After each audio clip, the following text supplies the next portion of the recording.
Hello and welcome back. Today we're talking about lack of sleep and the effects on the body. Do you know what sleep deprivation does to your body? In this video, I'm going to break down the effects of it and how it can lead to some serious health problems. I am Dr. Andrea Purcell, and I help women struggling with health and hormonal issues reclaim their health in their life using natural medicine. In this video, I'm going to talk about the dangers of sleep deprivation. And a lot of people think they can get by with not getting enough sleep. But what they don't realize is that it can have some negative health consequences. So if you're looking for some information on the effects of sleep deprivation and how it relates to your health, you're in the right place. Sleep deprivation has been linked to have negative effects on the body, including weight gain and mood swings. According to a study by the Centers for Disease Control, sleep-deprived people are more likely to be obese than those who get enough sleep. The Journal of Clinical Endocrinology and Metabolism found that women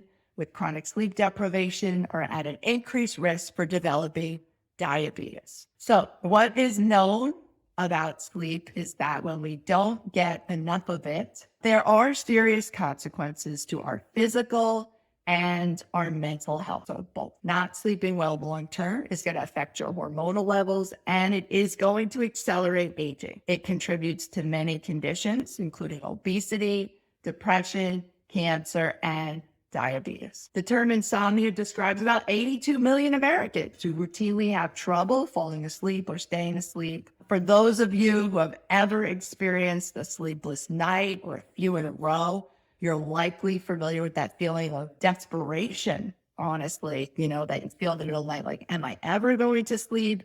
And then this anticipation, is it going to happen again tonight? It's hard to function during the day. And guess what? You're not alone. Close to 40% of the US population reports experiencing some type of insomnia, difficulty falling asleep, or waking up frequently in the middle of the night, waking too early in the morning at the wee morning hours, and not being able to get back to sleep. What about waking feeling unrefreshed? That's also one of the signs. It's no surprise that the drug companies are scrambling to create new and improved sleeping pills because it's getting close to a $4 billion a year market. There's some issues with long-term use of sleep medications, which they're called hypnotics. Studies show that they decrease the lifespan and they increase cancer risk. I'm going to tell you about Linda. She came to see us because she wasn't sleeping well. She had started menopause, and the sleep issues had been going on for about 10 months. She had tried all the common over-the-counter medications, including Benadryl. She had gotten a prescription from her doctor for Ambien, but she was scared to take it. She knew about the addictive qualities that it had. She called us to find out if natural medicine could offer her any relief. Her main issues were she had a hard time falling asleep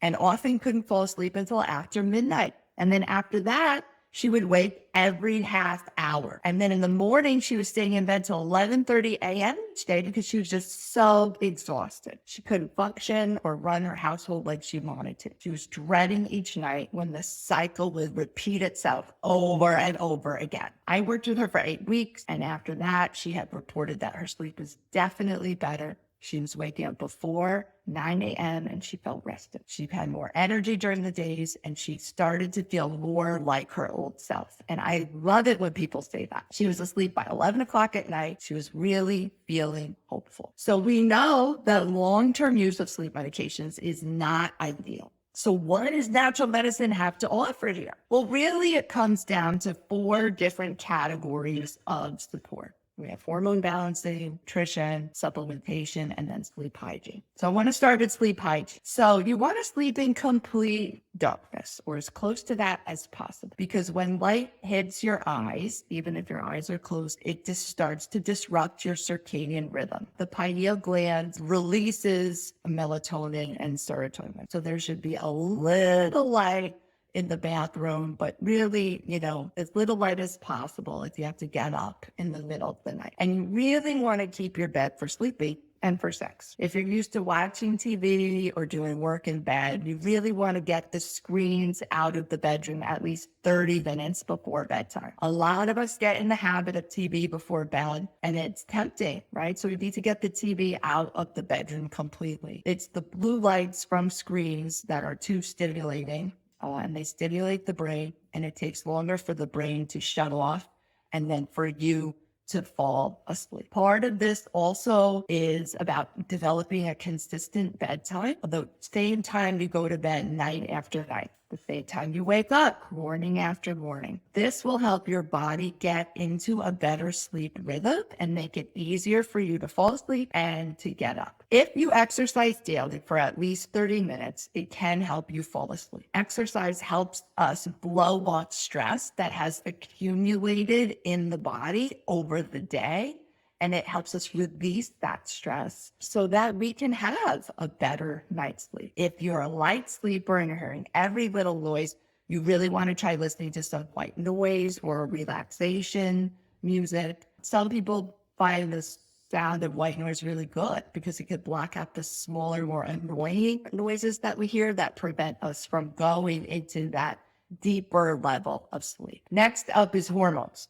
So if you're menopausal or perimenopausal, do get checked out by a good practitioner of natural medicine. The hormonal changes at this time can cause a lot of issues around sleep, okay?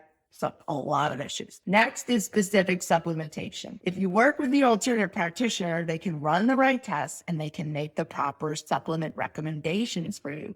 This is going to be helpful for you overall. So in conclusion, if you've been struggling with sleep issues and it's spilling over into your days, you're feeling like you're only functioning at half capacity, just go ahead and reach out to us. Our website is drandreapurcell.com. There's more for you than medication. It's not common knowledge, but medications often fail. And in the case of sleep meds, they have unwanted side effects. I feel strongly that every single one of us has a purpose and that you are important. I believe that you have the ability to take back control over your health, and today could be your day. I'm sending you love and wishing you well. Ciao for now.